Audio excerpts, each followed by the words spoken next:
Hello everyone, welcome back to our channel smiley Swathi. Hi అండి, అందరికీ good morning. అందరు ఎలా ఉన్నారు? బాగున్నారా? సో బాగున్నారని అనుకుంటున్నాను. నేను కూడా చాలా బాగున్నాను. సో ఈరోజు అయితే సాటర్డే. సో ఇంకా ఎర్లీ మార్నింగే లేచి ఇంట్లో ఇలా దీపాన్ని అయితే వెలిగించుకున్నాను. సో వీడియో అయితే స్కిప్ చేయకుండా చివరి వరకు అయితే కంటిన్యూ చేయండి. ఇంకా నా ఛానల్ని ఎవరైనా ఫస్ట్ టైం చూసినట్లయితే ప్లీజ్ సబ్స్క్రైబ్ చేసి, లైక్ చేసి, షేర్ చేసి, కామెంట్ చేసి నా ఛానల్కి అయితే ఫుల్ సపోర్ట్ అయితే మీ అందరు కూడా ఇస్తారని కోరుకుంటున్నాను. సో 1K సబ్స్క్రైబర్స్కి అయితే దగ్గరలో ఉన్నాను. సో మీ అందరు సపోర్ట్ చేస్తే 1K అయిపోతారని అనుకుంటున్నాను. రీసెంట్గానే ఛానల్ స్టార్ట్ చేశాను కాబట్టి ఏదైనా ఒక వీడియో అప్లోడ్ చేశానంటే ఆ వీడియోకి ఎంతమంది పెరిగారు, ఏంటి, ఎంతమంది సబ్స్క్రైబర్స్ ఉన్నారని ప్రతిసారి చూసుకుంటూ ఉంటానన్నమాట. సో నాలాగే యూట్యూబర్స్ అందరు కూడా ఇదే పిచ్చితో ఉంటారని అనుకుంటున్నాను. నేను కూడా ఒక లాంగ్ వీడియో యూట్యూబ్లో అప్లోడ్ చేయడానికి ఎంత కష్టపడుతున్నామో ఒక యూట్యూబర్స్కి తెలుస్తుంది. అలాంటిది ఒక్కొక్కరు ఒక్కొక్కలాగా అనుకుంటారనమాట. యూట్యూబ్లో వీడియోస్ పెడుతున్నామనంటే సో చాలా చులకనగా కూడా తీసి పడేస్తారు. బట్ ఎంత కష్టపడుతున్నామో చేసే వాళ్ళకే తెలుస్తుంది. ఇంట్లో పిల్లల్ని, పనుల్ని, ఇంటి బాధ్యతల్ని అన్నీ చూసుకుంటూ కూడా ఇంకా యూట్యూబ్ కూడా స్టార్ట్ చేసామంటే చాలా టైం అయితే కేటాయించవలసి వస్తుంది యూట్యూబ్కి అయితే. సో ఇంత బిజీ లైఫ్లో కూడా మనం యూట్యూబ్ని స్టార్ట్ చేసామంటే యూట్యూబ్లో సక్సెస్ అవ్వాలనే కదా. సో ఇంట్లో అయితే ఇలా ప్రశాంతంగా పూజ చేసుకొని ఇంకా మా ఊర్లో ఉండే ఏడుకొండల స్వామి టెంపుల్కి కూడా నేనైతే వెళ్ళాను. సో ఈరోజు వచ్చేసి సాటర్డే, కార్తీకంలో లాస్ట్ శనివారం అనమాట ఈరోజు. సో ఈరోజు అయితే మా చిన్నడు స్కూల్కి కూడా వెళ్ళదు, ఇంకా వాడికి కూడా తీసుకున్నది ఈ టెంపుల్కి అయితే వచ్చాను.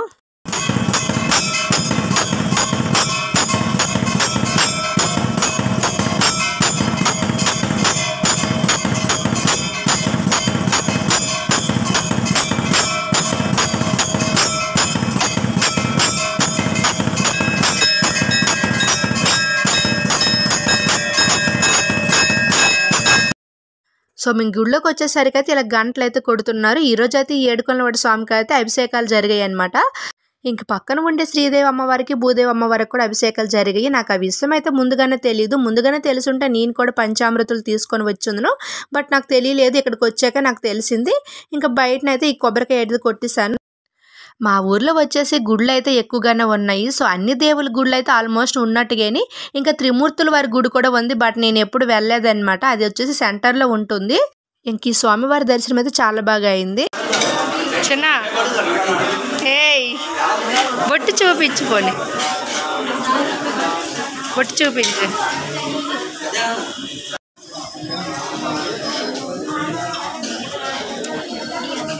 వెళ్ళేటప్పటికి జనాలు ఎక్కువగానే ఉన్నారు కానీ పూజ అయితే ప్రశాంతంగా చేసుకున్నాను. దేవుడు కూడా చాలా బాగా కనిపించాడు కదా. సో అందుకోసం మీ అందరు కూడా చూస్తారని దేవుడిని అయితే అలా దగ్గర నుండి జూమ్ చేసి మరీ వీడియో అయితే తీశాను. ఇక్కడ వచ్చేసి ఇంకా గంట స్తంభం దగ్గర కూడా దీపాన్ని అయితే వెలిగించుకున్నాను. ఈరోజు అయితే జనాలు ఎక్కువగానే వచ్చారు. ఎందుకంటే కార్తీకంలో లాస్ట్ వారం కదా. సో అందుకోసమే కావాలా ఎక్కువ మంది అయితే వచ్చారు. సో అంతమంది జనాలకి పంతులు బాబు ఒక సైడ్ నుండి పూజ చేస్తుంటే ఇంకా నా బ్యాక్ సైడ్ వచ్చేసి ఇద్దరు పెద్ద మనుషులు అయితే బాగా మాట్లాడుకున్నారు. సో ఇంకేమైనా మాట్లాడుంటే బాగుండేమో కానీ నాన్ వెజ్ కోసం అయితే మాట్లాడుకున్నారు. ఇంకా కార్తీకం అయిపోయింది కాబట్టి ఇంక నాన్ వెజ్ అయితే ఫుల్గా తింటామని మాట్లాడుకుంటున్నారు. ఎక్కడ ఏం మాట్లాడాలో కూడా తెలియదని అనుకున్నాను నేనైతే. ఎందుకంటే గుడి దగ్గరికి వచ్చి నాన్ వెజ్ గుర్తు తెచ్చుకుంటున్నారనమాట. సో చూడడానికి అయితే పెద్ద మనుషుల్లాగే కనిపించారు కానీ ఇంకా రేపటి నుంచి అయితే నాన్ వెజ్ తింటామనేసి మాట్లాడుకున్నారు కాబట్టి నాకైతే కొద్దిగా చిరాకు అనిపించింది. అక్కడైతే బయటకు వచ్చాక అలా మాట్లాడుకున్నా పర్వాలేదు కానీ గుడిలో ఒక సైడ్ పంతులు బాబు పూజలు చేస్తుంటే ఒక సైడ్ వీళ్ళు అలా మాట్లాడుకోవడం అయితే నాకు నచ్చలేదు. సో ఇంక ఎందుకు అనేసి ఊరుకున్నాను. ఇంక ఇక్కడైతే నేను తాబేలుకి అయితే పూజ చేసుకుంటున్నాను. అలాగే నా దగ్గర ఉండి అరటిపళ్ళు కూడా పెట్టాను దానికి. బట్ తినట్లేదు అది. లాస్ట్ వీక్ ఈ గుడికి వచ్చేటప్పుడు కూడా వీడియో తీశాను కదా తాబేలుకి. అప్పుడు దానికి అరటిపండు పెడితే చక్కగా తినేసింది. బట్ ఇది అరటిపండు పెడితే అలా జనాల దుక్కు చూసుకుంటుంది కానీ తినట్లేదు. ఇంకా దానికి పసుపు కుంకుమ వేసి అయితే పూజ అయితే చేసుకుంటున్నాను. సో కార్తీకం అయితే అయిపోయింది కాబట్టి ఇంకా అప్పుడప్పుడు గుడికి అయితే వస్తాము. ఇప్పుడులాగా డైలీ అయితే రాలేము. ఈ కార్తీకంలో అయితే డైలీ వస్తాం కదా గుడికి. సో ఇక నుంచి కూడా వెళ్ళాలనిపించినప్పుడు అయితే వెళ్తూ ఉంటాను అనమాట. సో ఇప్పుడైతే ఇంకా ఇంటికి వచ్చాక నేనైతే బిర్యానీ పెట్టేశాను ఇంకా కుక్కర్లో. ఇంక వీళ్ళిద్దరు కూడా ఇంకా ఆ కూర ఉండవా, ఈ కూర ఉండవా, నేను అది తిన్నా ఇది తిన్నా అనుకుంటే గప్పు చూపమని తినేస్తారు ఇలా బిర్యానీ కానీ చేస్తారంటే.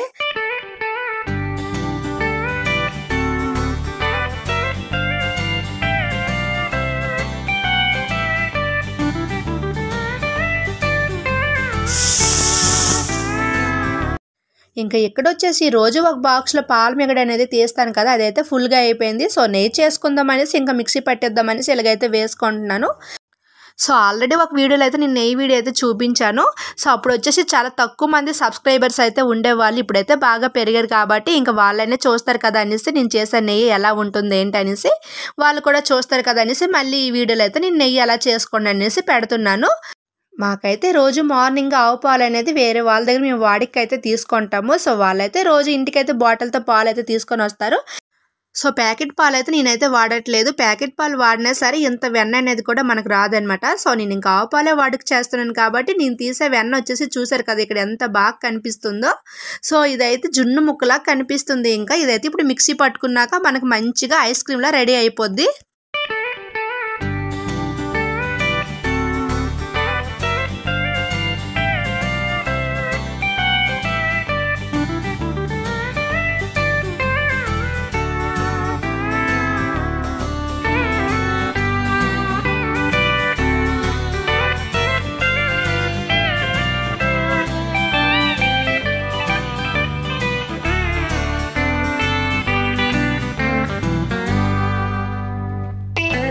సో మీరు ఇక్కడ చూసినట్లయితే ఎంత స్మూత్లీగా అయిపోయిందో చూడండి. ఐస్ క్రీమ్ లెక్కే కనిపిస్తుంది నాకైతే. సో నెయ్యి అనేది చేయడం రాని వాళ్ళకి ఈ వీడియో అయితే యూజ్ అవుతుందని నేనైతే అనుకుంటున్నాను. సో చాలామంది అయితే నెయ్యి చక్కగా ఇంట్లో చేసుకుంటారు. బట్ ఒక్కొక్కరికంటే తెలియని వాళ్ళు ఉంటారు కదా. సో వాళ్ళకైతే ఈ వీడియో యూజ్ అవుతుంది. సో ఇక్కడ వచ్చేసి ఇంకా వెన్న అంతా తీసుకుని ఇలా వాటర్లో అయితే నీట్గా కడుగుకుంటాను అనమాట. ఎందుకంటే 1 month వరకు కూడా అలా బాక్స్లో పెట్టేసి ఉంచేస్తాను కదా ఫ్రిడ్జ్లో అయితే. సో ఎక్కడైనా చిన్న రవ్వ స్మెల్ ఉన్నా సరే అది అనేది పోతుంది, ఆ స్మెల్ అనేది పోతుంది కాబట్టి ఇలా వాటర్లో అయితే నీట్గా వేసి కడుక్కుంటాను. కడిగినాక మనకు చక్కగా వెన్న ముద్ద అనేది మంచిగా వచ్చేస్తుంది.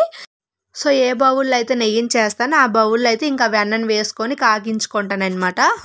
ఈ కార్తీకంలో నేను చేసే నెయ్యి నాకు చాలా యూజ్ అయిందనమాట. సో ఎందుకంటే కార్తీక మాసంలో ఎక్కువగా నెయ్యి దీపాలు పెడతాం కాబట్టి నాకు చాలా వరకు యూజ్ అయింది. ఇంకా ఒక సీసాతో ఉందనమాట. సో మేము తినడానికి పప్పులో అట్లా వేసుకోవడానికి ఒక సీసాతో అయితే ఉంచేసాను. అలాగే పూజ కోసం కూడా యూజ్ అవుతుందని ఇంకో సీసాతో కూడా ఉంచేసాను. ఇప్పుడు వచ్చి నేను చేసే ఈ నెయ్యి వచ్చేసి నేను స్వామి ఇడుములకి అయితే ఉంచేస్తాను. సో ఇడుములకి మాకు నెయ్యి అవసరం అవుతుంది కాబట్టి అప్పుడు బయట నుంచి కొనుక్కోకుండా ఈ ఆవు నెయ్యి కాబట్టి చాలా మంచిది కదా. సో అందుకోసం ఈ నెయ్యిని అయితే అలా ఉంచేస్తాను ఇంకా స్వామి కోసం అయితే. సో ఈరోజు అయితే నెయ్యి కొద్దిగా ఎక్కువగానే వస్తుందని అనుకుంటున్నాను. సో మేమైతే ఎవరి దగ్గర పాలు వాడికి చేస్తున్నామో వాళ్ళైతే మాకు పాలు అయితే చిక్కగానే ఇస్తున్నారు. వాళ్ళు నీళ్ళు అనేవి ఎంతవరకు కలుపుతున్నారో నాకు తెలియదు కానీ పాలు ఇచ్చేటప్పుడు మాత్రం చాలా చిక్కగా ఉన్నాయి. మరి నీళ్ళు కలుపుతున్నారో లేదో చెప్పలేను. మంత్లీ అయితే 750 రూపీస్ అయితే ఈ పాలకి అయితే ఇస్తున్నాం కానీ నేనైతే 500 ఇచ్చామని అనుకుంటున్నాను. ఎందుకంటే ఇంత నెయ్యి మనకు వస్తుంది కదా. ఇదే నెయ్యి మనం బయట కొన్నామంటే కొద్దిగా కాస్ట్ అనేది ఎక్కువగా ఉంటుంది కదా నెయ్యికి అయితే. సో ఎలా అయినా సరే నేను చేసే ఇప్పుడు ఈ నెయ్యి వచ్చేసి 300-250 రూపీస్ మాత్రం అవుతుంది. సో అందుకోసం నేను అలా అనుకుంటున్నాను. అదే వాళ్ళు మనకు నీళ్ళు పాలు ఇచ్చారంటే ఇంత నెయ్యి మనకు రాదు కదా. సో వాళ్ళు చిక్కగా ఇవ్వడం వల్ల మనకి ఇంత నెయ్యి అయితే వస్తుంది. ఇంక ఈ నెయ్యి చేయడంలో పెద్ద ప్రాసెస్ ఏంటంటే అలా తిప్పుకుంటూ ఉండాలన్నమాట. సో చేయి నొప్పి వచ్చేస్తుంది, అలాగే కాళ్ళు కూడా నొప్పి వచ్చేస్తాయి అలా నిల్చొని తిప్పడం వలన. చాలా టైం పట్టేస్తుంది అనమాట. ఈ వెన్నంతా కరిగి నెయ్యి వచ్చేసరికి అయితే ఇంకా చాలా టైం పట్టేస్తుంది. అలా తిప్పుకుంటూ ఉండాలి చాలా టైం వరకు కూడా. సో నేను అంతవరకు కలుపుతూ ఉండగా సో ఇక్కడైతే ఇంక నెయ్యి అయితే బాగా పొంగుతుంది. అలా బాగా మరిగించి నెయ్యి తీస్తాను కాబట్టి ఇది 1 year వరకనే పాడవకుండా ఉంటుంది. సో ఇక్కడ వచ్చేసి నాకు లోటాకి కొద్దిగా హాఫ్లో అయితే వచ్చింది కదా నెయ్యి. సో ఇంకా ఇది వచ్చేసి గోదావరి అంటాను నేనైతే. సో నెయ్యి కరిగించినాక ఉంటుంది కదా ఆ వెన్న తీసినాక అది వచ్చేసి గోదావరి అంటాము. అందరూ ఇలా పంచదార వేసుకొని తింటే చాలా బాగుంటుంది అనమాట. ఇక్కడ వచ్చేసి ఇంక మా పిల్లలు ఇద్దరు తింటామంటున్నారు కాబట్టి అది ఇంకా పడేయకుండా ఇంకా వాళ్ళకైతే పంచదార కలిపేసి ఇచ్చాను. వాళ్ళైతే తింటామంటున్నారు. ఇక్కడైతే కొద్దిగా నెయ్యి చల్లగా అయినాక ఈ సీసాలు అయితే నేను వేసుకుంటున్నాను. ఇక్కడ వచ్చేసి ఇంకా ఈ సీసాకి కొద్దిగా ఎక్కువగానే అయ్యింది. సో 2-3 బాక్సులు అయితే నేను పెట్టేసుకున్నాను నెయ్యి అయితే. సో ఈ సీసా ఫుల్గా అయితే ఇప్పుడు నెయ్యి అయిపోయింది. ఇంక ఈ నెయ్యి అనేది ఇప్పుడే మరిగించాను కాబట్టి మనకు అలా కనిపిస్తుంది. మార్నింగ్ చూసేసరికి అయితే మనకు పూసల్లాగా అయిపోయి మనకి ఇంకా గట్టిగా అయిపోతుంది నెయ్యి అయితే. సో మీరు కూడా నెయ్యి నాలాగే చేసుకుంటారా లేకపోతే వేరే ప్రాసెస్లో చేస్తారా నాకు కామెంట్ బాక్స్లో అయితే చెప్పండి ఫ్రెండ్స్. సో నేను చేసే నెయ్యి మాత్రం ఎలా ఉందో కూడా నాకు కామెంట్ బాక్స్లో చెప్పండి. సో నేను ఆల్రెడీ ఇంతకు ముందు చేశాను కదా నెయ్యి. సో అది కూడా ఇప్పుడు ఇక్కడ ఉంచాను మీకు చూపిద్దాం అనేసి. సో ఇక్కడ మీరు చూసినట్లయితే ఆ నెయ్యి అనేది ఎలా ఉందో మీరు చూసేయండి. పూసలుగా వచ్చి మంచిగా కనిపిస్తుంది కదా. సో ఇది వచ్చేసి అప్పుడప్పుడు ఇంకా పూజలకైతే వేస్తూ ఉంటాను కాబట్టి ఇది ఇలా ఉంచేసాను. ఇంకా రేపైతే మేము ఇంకా వాడలు వదలడానికి వెళ్తాము. కార్తీక మాసం లాస్ట్ పాడ్యం అనేసి వెళ్తాం కాబట్టి ఇక్కడ కట్టవత్తులు అవి అయితే నేను ఇలా నెయ్యిలో నానబెట్టుకొని ఉంచుకున్నాను. సో ఈ బాక్స్లో అయితే రేపు తీసుకొని వెళ్తాను అనమాట గుడికి వెళ్ళేటప్పుడు. సో అందుకోసం అది కూడా ఇంకా ప్రత్యేకంగా పెట్టుకున్నాను. నెక్స్ట్ దేవుడికి అయితే శివాలయంకి వెళ్ళేటప్పుడు దేవుడికి కూడా వేస్తాం కదా నెయ్యి పంచామృతులతో పాటు. సో అందుకోసమే ఇంకా ఈ నెయ్యి అయితే ఒక బాక్స్లో కూడా వేసుకున్నాను. ఇప్పుడు మరిగించిన నెయ్యి అనమాట. సో ఇందులో కొద్దిగా వేసాక తర్వాత అయితే ఆ సీసాలో వేసుకున్నాను. ఇలా అన్నీ రెడీ చేసుకుంటున్నాను అనమాట. సో రేపైతే కార్తీకంలో లాస్ట్ పాడ్యం కాబట్టి ఇంకా వాడనైతే గడ్డకెళ్ళి వాడ వదిలేసి అక్కడ నుంచి అయితే శివాలయంకి వెళ్తాము. అలాగే బ్రాహ్మణులకి అన్నదానం కూడా రేపిస్తాము. సో కార్తీకంలో అమావాస్య తర్వాత వచ్చే పాడ్యంకి అయితే పోలు పాడ్యం అని అంటారు. సో ఈ పాడ్యంలోనే మనం అన్నదానం అవి అయితే ఇస్తాము బ్రాహ్మణులకి. సో అందుకోసమే ఇక్కడ వచ్చేసి ఈ బ్యాగ్లో అయితే ఒక కవర్లో అయితే రైసు, పప్పులు, చింతపండు, బెల్లం అన్నీ పెట్టుకున్నాను. ఇంకొక కవర్లో వచ్చేసి ఫ్రూట్స్ అన్నీ వేసుకున్నాను అనమాట. సో ఇంకొక కవర్లో వచ్చేసి కూరగాయలు అన్నీ పెట్టుకున్నాను. అలాగే ఒక పళ్ళెం కూడా తీసుకెళ్తున్నాను. ఎందుకంటే పళ్ళెంలోని ఇవన్నీ పెట్టి ఇస్తాం కాబట్టి. ఇక్కడ మీకు చూసినట్లయితే కొబ్బరి బురుకులు అనమాట. ఇందులో అయితే మేము వాడలు వదులుతాం కాబట్టి అవి కూడా ఇంకా బ్యాగ్లో అయితే వేసుకున్నాను. అన్నీ గుర్తు మీద ముందు రోజు నైటే పెట్టుకుంటే ఇంకా మార్నింగ్ అయితే అలా ఉదయానికి ఇంక ఫ్రెష్ అయిపోయి గుడికి వెళ్ళిపోవచ్చు కాబట్టి ఇంకా మార్నింగ్కి ఇవన్నీ సర్దుకునే ఇబ్బంది కూడా ఉండదన్నమాట. సో అందుకోసమే ఇంక ఈ బ్యాగ్ అయితే చాలా బరువుగానే ఉంది. సో ఇంకా అక్కడికి వెళ్ళినంత వరకు ఇంకా ఎలాగో ఒకలాగా తీసుకెళ్ళి అయితే బ్రాహ్మణులకి అయితే ఇచ్చేస్తాను మొత్తానికి. సో నెక్స్ట్ వీడియోలో అయితే ఏం చేస్తాను, ఎలా ఇస్తాను అన్నీ కూడా మీకు చూపిస్తాను. సో మీ అందరి సపోర్ట్ ఇలా ఉండాలి. బాయ్.